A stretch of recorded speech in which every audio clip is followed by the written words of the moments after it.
अगर आप दिल्ली एनसीआर से हैं, it's very very good news for you, क्योंकि आप हमारे बैचेज ज्वाइन कर सकते हैं। बेस्ट फैकल्टी मैथमेटिक्स साइंस तो मैं खुद ही डील करता हूं, और यहां से आपको वीकली टेस्ट, मंथली टेस्ट, साथ में आपका इंडिविजुअल काउंसलिंग होता है, जिसमें छोटी से छोटी चीजों के बारे में ध्यान दिया जाता है, बहुत बारीकी पे ध्यान दिया जाता है। हेलो स्टूडेंट्स, कैसे हैं आप लोग? उम्मीद करते हैं बहुत अच्छे होंगे, मन लगा के पढ़ाई कर रहे होंगे और आपकी स्टडी काफ़ी अच्छी चल रही होगी। रात के बज रहे हैं 12 और हम आपके लिए कंप्लीट करवाने वाले हैं 2016 का क्वेश्चन पेपर प्रीवियस ईयर्स का, जो कि कुछ क्वेश्चंस रह गए थे, राइट।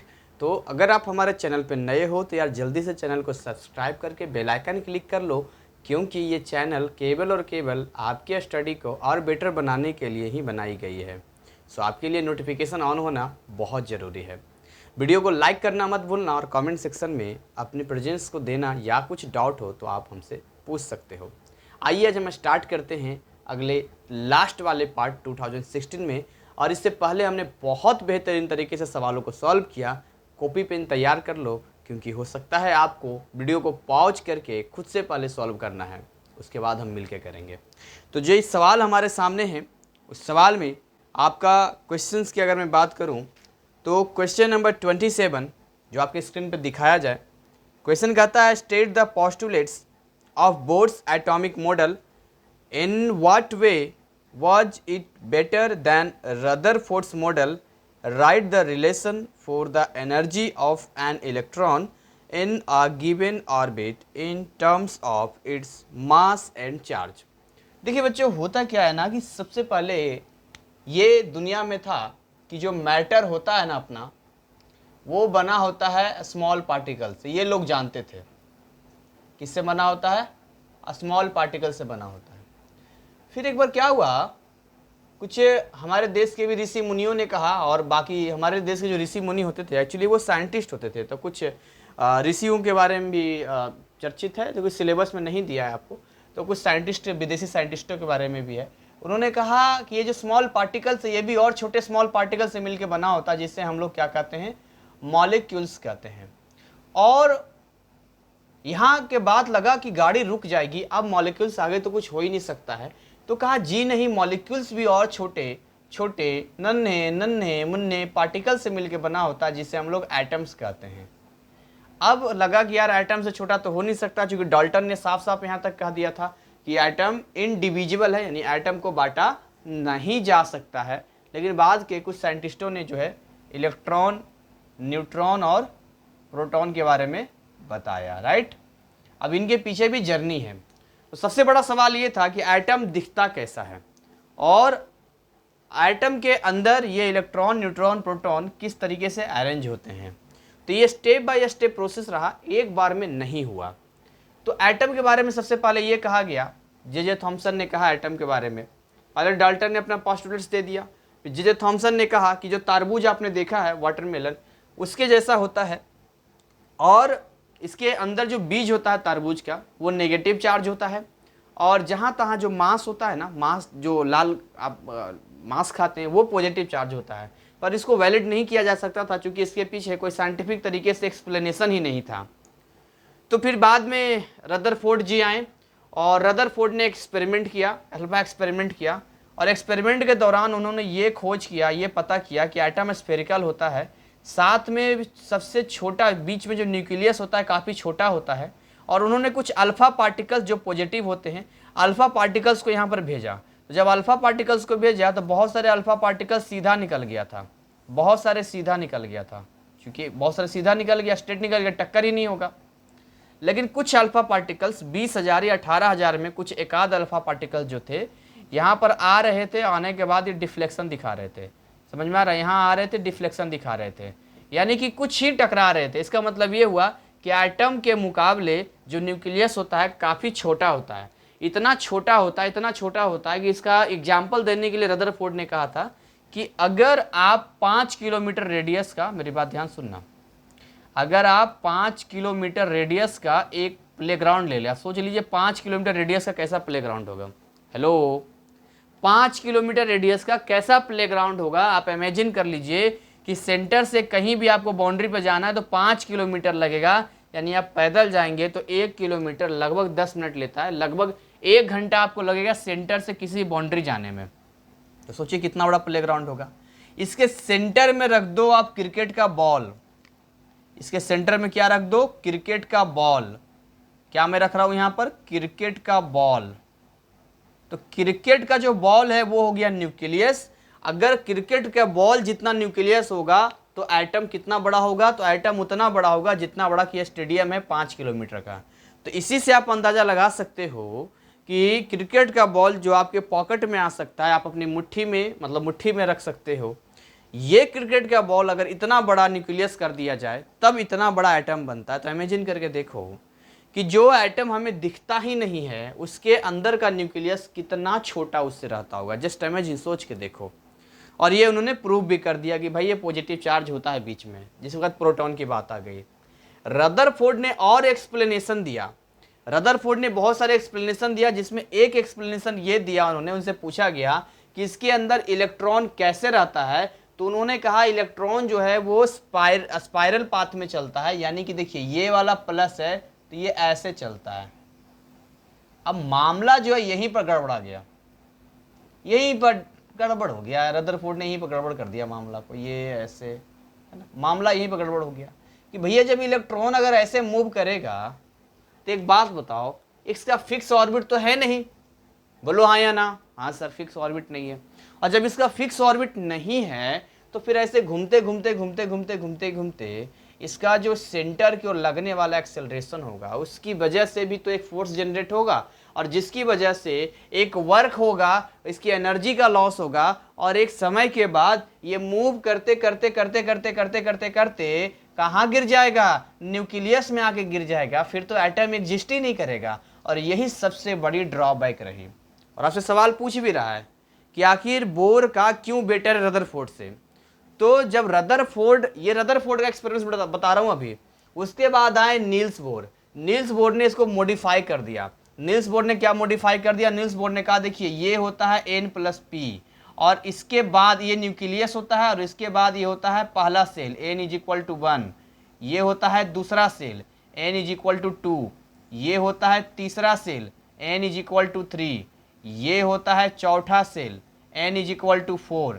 इसको उन्होंने बोला K सेल, इसको बोला इन्होंने L सेल, इसको बोला M सेल, इसको बोला N सेल, और साथ में ये भी बताया कि हर सेल में गिनती से इलेक्ट्रॉन होंगे, और हर सेल का, हर ऑर्बिट बोल सकते हैं, ऑर्बिट बोल सकते हैं, सेल बोल सकते हैं, हर ऑर्बिट का अपना एक फिक्स एनर्जी लेवल होगा, और उसी एनर्जी लेवल में इलेक्ट्रॉन मूव करेंगे। इसकी इनकी तरह नहीं कि इसका जो है एनर्जी पहले ज़्यादा है फिर घटते जाए, नहीं।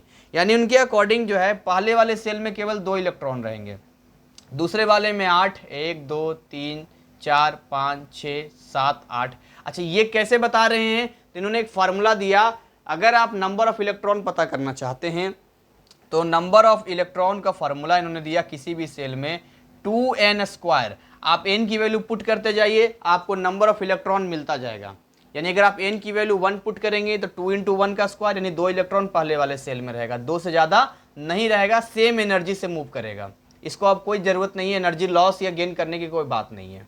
इसी के अलावा इसके 2 रखिए n की वैल्यू तो 2 × 2 × 2 8 इलेक्ट्रॉन, अगर 3 रखेंगे तो 18 इलेक्ट्रॉन, 4 रखेंगे तो आप देखेंगे 32 इलेक्ट्रॉन। तो ऐसे करके जो मूव करता रहता है। साथ में ये भी कहा कि मान लो कभी कुछ ऐसा हो जाए कि कोई इलेक्ट्रॉन जो है फोटॉन्स की वजह से, फोटॉन्स एक होता है पैकेट, यानी एनर्जी का पैकेट होता है। जैसे कि गुब्बारे आपने देखा होगा होली में बच्चे छत पर से फेंकते, फुचिक से मार देते हैं नीचे, लोगों पे मार देते हैं, वैसे ही फोटॉन्स में एक पैकेट ऑफ एनर्जी होता है। तो मान लो ये वाला जो इलेक्ट्रॉन है इसको ना एनर्जी मिल जाए। अब इसको जब एनर्जी मिल जाएगा तो ये सोचेगा हम अगले वाले एनर्जी लेवल में चले जाएं, तो ये चला जाएगा, ये देखिए ये चला जाएगा यहाँ पे, ये कहाँ चला जाएगा, नेक्स्ट एनर्जी लेवल में। मान लो यहाँ पर आ जाए, अगले वाले में जंप कर जाए।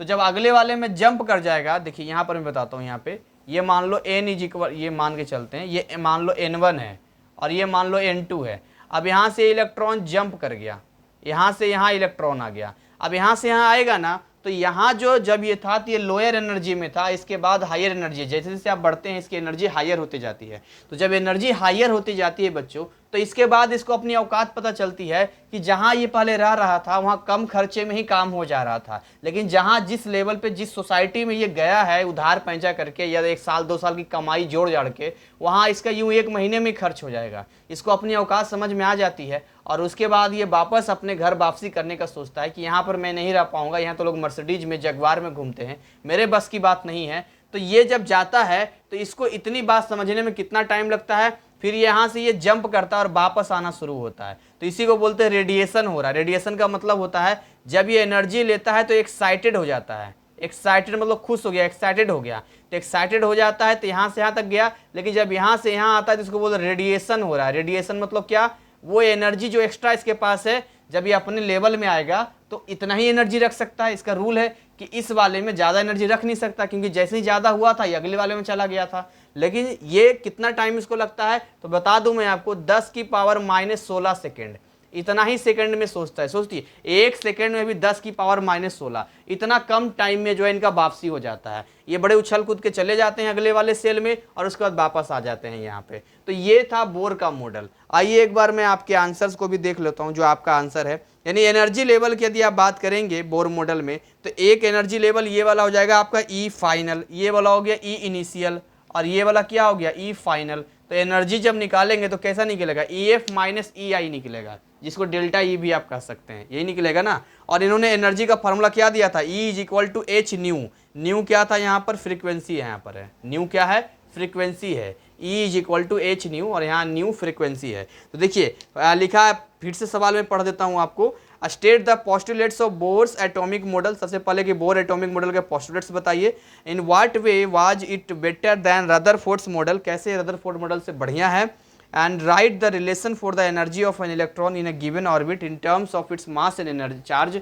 यानी कि किसी ऑर्बिट में जो इलेक्ट्रॉन होता है उसका क्या रिलेशन होता है चार्ज और मास के, तो उसका भी हम देख लेते हैं। देखिए postulates of Bohr atomic model, पहला, the electron move in definite circular path around the nucleus called orbit, इसको ऑर्बिट कहते हैं।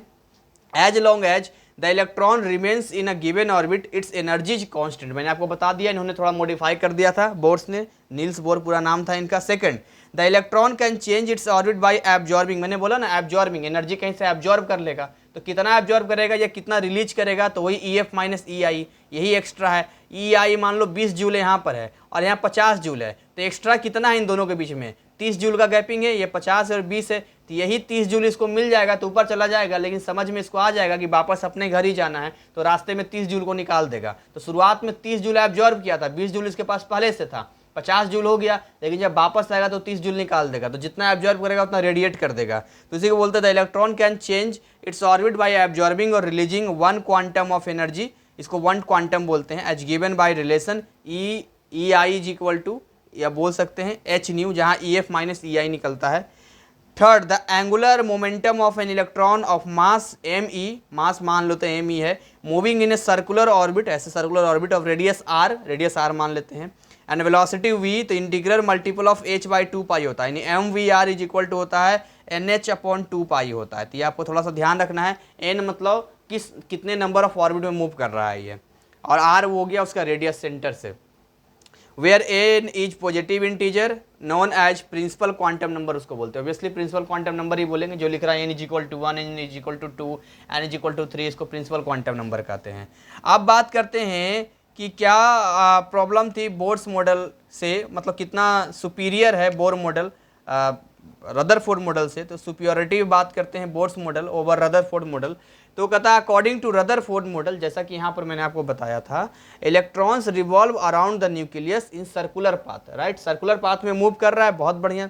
According to Maxwell theory, Maxwell की थ्योरी कहती है an electron being a charge particle, electron एक charge particle होता है, undergoing a circular motion which is accelerated motion, अगर सर्कुलर पर है तो एक्सेलरेटेड मोशन होगा, शुड इमिट रेडिएशन, ऐसे स्थिति में इसको रेडिएशन इमिट करना चाहिए, और भाई लगातार करेगा continuously, and lose energy and fall on the nucleus, और वापस फिर ये गिर जाएगा, मेकिंग द एटम अनस्टेबल, फिर तो एटम अनस्टेबल हो जाएगा ना भाई इसके हिसाब से।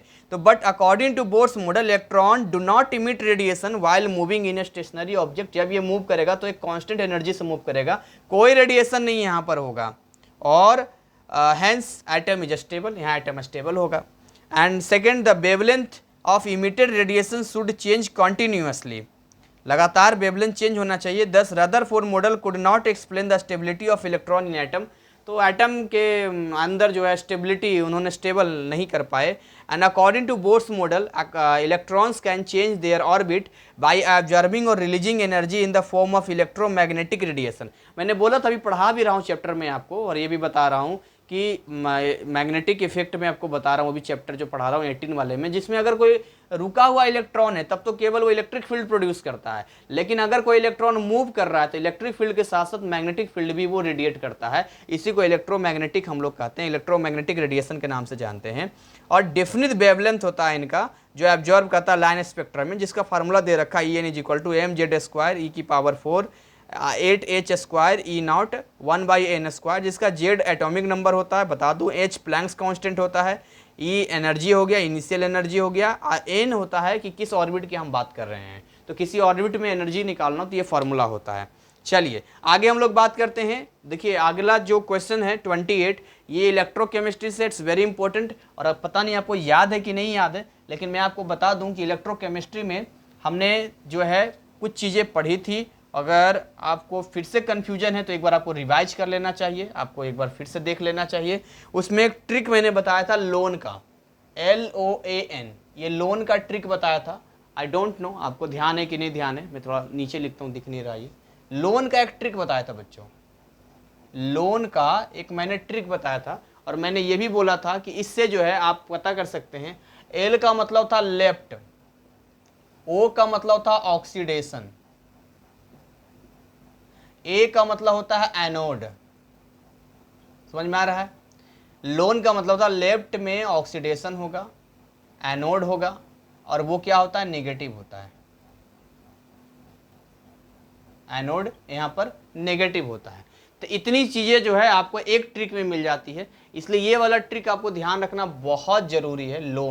लोन से आपको पता चल जाता है। तो कैसे रिप्रेजेंट करते हैं, जैसे देखिए आपका जो सवाल दे रखा है, represent the cell in which the following reaction take place, तो सेल में रिएक्शन क्या दे रखा है, Mg दे रखा है, सॉलिड है ये, प्लस क्या दे रखा है 2Ag प्लस दे रखा है, जो कि 0.001 m दे रखा है।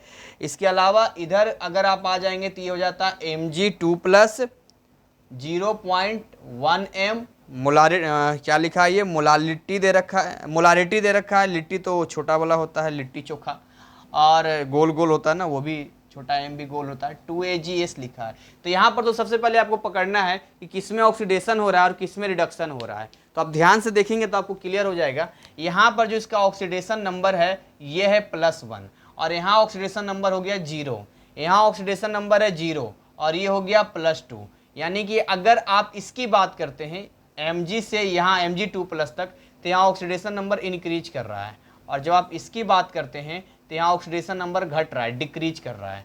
तो आपको ये समझना है कि कहाँ पर ऑक्सीडेशन होगा और कहाँ पर रिडक्शन होगा। तो देखिए आप ध्यान से देखेंगे तो आपको क्या समझ में आएगा कि जिसमें ऑक्सीडेशन नंबर इंक्रीज करता है वो ऑक्सीडेशन का प्रोसेस कहलाता है। यानी ये वाला हो गया ऑक्सीडेशन। बोलो ऑक्सीडेशन होगा कि नहीं होगा, क्योंकि ये देखिए 0 से +2 की ओर जा रहा है, और इसमें क्या हो रहा है, रिडक्शन। क्यों रिडक्शन हो रहा है, क्योंकि ये +2 से 0 की ओर जा रहा है। ये दोनों में फ़र्क है, तो एक में ऑक्सीडेशन हो रहा है और एक में क्या हो रहा है, रिडक्शन हो रहा है। तो सेल रिप्रेजेंट करने का यही बेस्ट तरीका है कि लेफ्ट में आपको एनोड लिखना है जिसमें कि ऑक्सीडेशन होता है। तो जिसमें ऑक्सीडेशन होगा वही एनोड होगा, उसको हम लेफ्ट में लिखते हैं, और जब उसको लेते हैं तो वो नेगेटिव होता है। तो रिप्रेजेंट कैसे करेंगे, देखिए Mg है, ये Mg सॉलिड, ठीक है, और Mg2+ यही है 0.1 m, बीच में होता है सॉल्ट ब्रिज, ये तो आप जानते ही होंगे रिप्रेजेंट करने में। ये हमने लिख दिया लेफ्ट में, देख रहे हैं लेफ्ट में मैंने ये लिख दिया, बाकी जो बच गया इधर लिख दो। तो बाकी क्या बच गया, Ag प्लस 0.001 m, ठीक है, और ये क्या हो गया, Ag सॉलिड। ये हो गया रिप्रेजेंट, यानी आपने रिप्रेजेंट करना सीख लिया। इसको भैया ऐसे करके रिप्रेजेंट करते हैं, या तो ये दे दे तो ये रिप्रेजेंट कर लो, या इससे आप ये भी बना सकते हैं। राइट, आगे पढ़ते हैं। क्वेश्चन में कहता है identify anode and cathode anode और कैथोड को पहचानिए, तो मैंने बता ही दिया आपको। यहाँ पर जो एनोड हो जाएगा, यहाँ जो एनोड हो जाएगा आपका, एनोड कौन सा हो जाएगा, मैग्नीशियम इलेक्ट्रोड हो जाएगा। एनोड कौन सा हो जाएगा, मैग्नीशियम इलेक्ट्रोड। और कैथोड कौन सा हो जाएगा, सिल्वर इलेक्ट्रोड। ये हो जाएगा ना, सिल्वर इलेक्ट्रोड। तो कितना आसानी से हमने बता दिया। बहुत सारे बच्चों को डिफिकल्ट लगता होगा, लेकिन मैं आपके सामने सोल्व कर रहा हूँ, आपको भी ऐसे ही सोल्व करना है, एकदम इजी है, कोई हार्ड नहीं है। मैं भी जब पढ़ता था इलेक्ट्रोकेमिस्ट्री हार्ड लगती थी, लेकिन देखो आपके सामने सोल्व कर रहा हूँ, ट्रिकी वे में सोल्व कर रहा हूँ, कोई हार्ड नहीं है। आगे फिर पढ़ते हैं, write the Nernst equation and calculate EMF of the cell at 298 kelvin and how does E nought cell vary with concentration of both Mg2+ and Ag+ ion. तो सबसे पहले बच्चों आपको ना याद होना चाहिए कि नस्ट इक्वेशन का फॉर्मूला क्या होता है। तो देखिए नस्ट इक्वेशन का फॉर्मूला मैं यहाँ लिखता हूँ। अगर नस्ट इक्वेशन में आप ई सेल निकालते हैं, एक तो स्टैंडर्ड होता है और एक होता है किसी भी टेम्परेचर पे हमें आपसे पूछ देता है, EMF ऑफ द सेल पूछ देता है आपसे। तो यहाँ पर हम निकालते हैं ऐसा, ई नॉट सेल जो स्टैंडर्ड कंडीशन में होता है -0.0591 अपॉन 2, और यहाँ पर होता है लॉग मैंने बताया स्पेशल वीडियो में, कॉन्सेंट्रेशन ऑफ Mg2+, और इधर क्या होता है, कॉन्सेंट्रेशन ऑफ Ag+। देखिए यहाँ पर जो है आपका Mg2+ का कॉन्सेंट्रेशन दे रखा है, बोलो दे रखा है कि नहीं दे रखा है। अरे ये नहीं दे रखा क्या, देखो 0.1 दे रखा है। Ag+ का कितना दे रखा है, 0.001 दे रखा है। ये तो दे रखा है, सब कुछ दे रखा है। E नॉट सेल नहीं मालूम है, यानी कि हमारे पास ये वाला नहीं मालूम है, ये वाला निकालना है हमें। तो ये कैसे निकलेगा भाई, इसको निकालने के लिए क्या करना पड़ेगा। तो इसको निकालने के लिए क्वेश्चन में ही ब्रैकेट में दे रखा है कि इस वाले पार्ट का कितना है।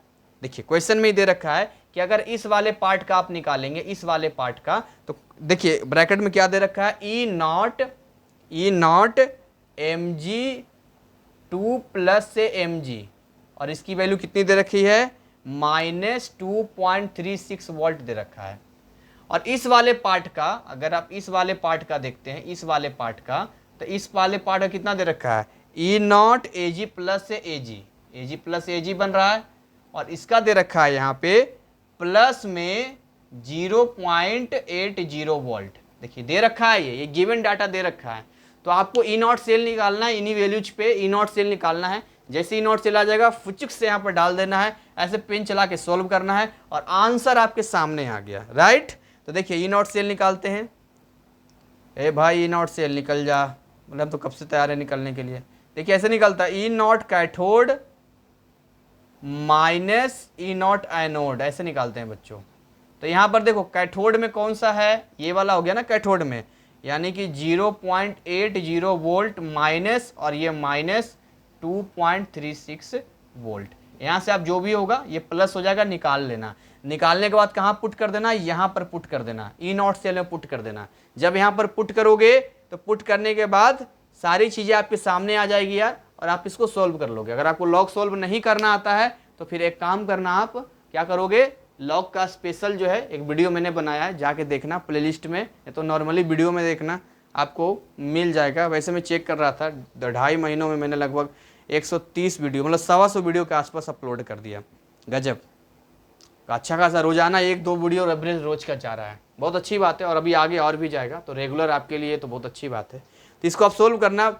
लास्ट में एक सवाल और पूछा था, how does E nought cell vary with concentration of both Mg2+ and Ag2+, कैसे वेरी करता है। देखिए अगर मैं आपसे बोलूं, इस फॉर्मूले को ध्यान से देखिए, तो आपको एक बात समझ में क्या आ जाएगी कि अगर आप इस Mg2+ का कॉन्सेंट्रेशन बढ़ा देंगे तो क्या हो जाएगा, ये वाली वैल्यू क्या हो जाएगी, समझो। If the concentration of Mg2+ ion is increased, अगर आप इसको इंक्रीज कर देंगे, इसको बढ़ा देंगे, तो ये वाली वैल्यू बढ़ जाएगी। जब ये वाली वैल्यू बढ़ जाएगी इधर वाली, तो जब E नॉट सेल माइनस करेंगे इसमें से, ऑटोमेटिक इसकी वैल्यू घट जाएगी। समझ में आ रहा है आपको।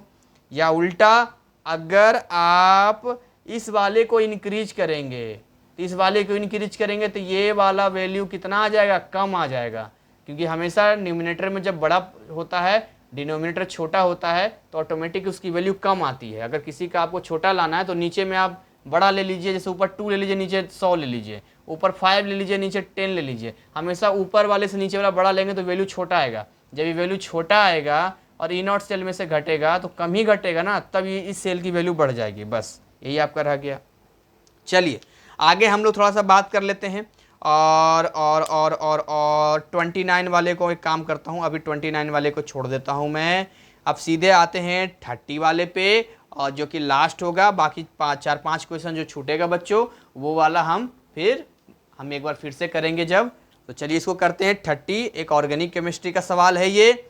Identify the reaction in which sodium or potassium salt of carboxylic acid on electrolysis gives an alkane. तो ये देखिए, ये होता है कॉल्व्स इलेक्ट्रोलिसिस प्रोसेस होता है, जिसमें अगर आपको कार्बोक्सिलिक एसिड से एल्केन में जाना है तो क्या करना पड़ेगा आपको उसका 2 मॉलिक्यूल्स लेना पड़ेगा, और उन दोनों मॉलिक्यूल्स को कुछ इस तरीके से अरेंज करना पड़ेगा कि वहां से एक इलेक्ट्रोलिसिस हो जाए। कैसे, देखिए मान के चलते हैं हमने ले लिया CH3COONA, और अगेन मैंने बोला एक और आप ले लो CH3COONA। अब यहाँ करवा दो इलेक्ट्रोलिसिस। 2 मोल आपने ले लिया, 2 मोल है ना, ये 2 मोल है। तो इलेक्ट्रोलिसिस जब आप करवाएंगे यहाँ पर, तो इलेक्ट्रोलिसिस में क्या होता है, देखिए ये वाला यहाँ से और ये वाला यहाँ से। तो ऐसे कंडीशन में क्या हो जाएगा, तो ऐसे कंडीशन में ये हमने कर दिया इलेक्ट्रोलिसिस। इलेक्ट्रोलिसिस जब कर देंगे बच्चों तो यहाँ रिजल्ट क्या बन जाएगा, क्या बनेगा, देखो ये CH3 आ गया। हाँ सर, ये CH3 आ जाएगा। प्लस देखो ये CO2 2CO2 आ गया। बोलो हाँ सर आ गया। प्लस देखो 2Na आ गया। यस सर आ गया। तो देखोगे ध्यान से, एट कैथोड पे होता है, इसको यहाँ 2H2 ऐड कर दो। तो 2H2 इसमें ऐड कर दोगे तो यहाँ पर क्या हो जाएगा, ये 2NOH प्लस H2 बन के निकल जाएगा। ये बन जाएगा 2NaOH प्लस H2 बन के ये निकल जाएगा। तो ये कुछ चीज़ें हैं जो आपको यहाँ देखना है, यानी ओवरऑल हमारा ये पॉसिबल हो। ये हमने इथेन बना दिया जो एल्केन बनाना था। कॉल्वेस इलेक्ट्रोलिसिस प्रोसेस हो गया ये। अगला सवाल आगे क्या कहता है कि what product would formed if CH3COONA is used in this reaction। क्या प्रोडक्ट बनेगा, तो यही प्रोडक्ट बनेगा जो आपको दिख रहा है। यानी ये वाला एनोड पे ले लेंगे और ये वाला कैथोड पे ले लेंगे। ठीक है, ये कैथोड पे ले लेंगे, ये एनोड पे ले लेंगे। ये आपको ध्यान रखना है। इसका ये एनोड बनेगा, कैथोड पे बनेगा। And right the method of preparation of the product formed using Grignard reagent, Wurtz reaction. ये दोनों ही बड़े फेमस हीरो हैं, ध्यान रखना, ग्रिग्नार्ड रिएजेंट का और वुड्स रिएक्शन का। देखिए अगर मैं ग्रिग्नार्ड रिएजेंट की बात करूं, इसकी अगर मैं बात करूं तो क्या तारीफ करूं, क्या मैं इसकी क्या तारीफ करूं इसको। ये दोनों ही हीरो हैं भाई, ये आते ही रहते हैं। ज़्यादा तारीफ नहीं करेंगे, सर पे चढ़ जाएगा। अच्छा देखो यहाँ होता है ना, कोई भी ग्रिग्नार्ड रिएजेंट आप ले लीजिए। जनरली ग्रिग्नार्ड रिएजेंट ऐसे रिप्रेजेंट आर हम लेते हैं, MgBr, ये रिप्रेजेंट करने का तरीका होता है।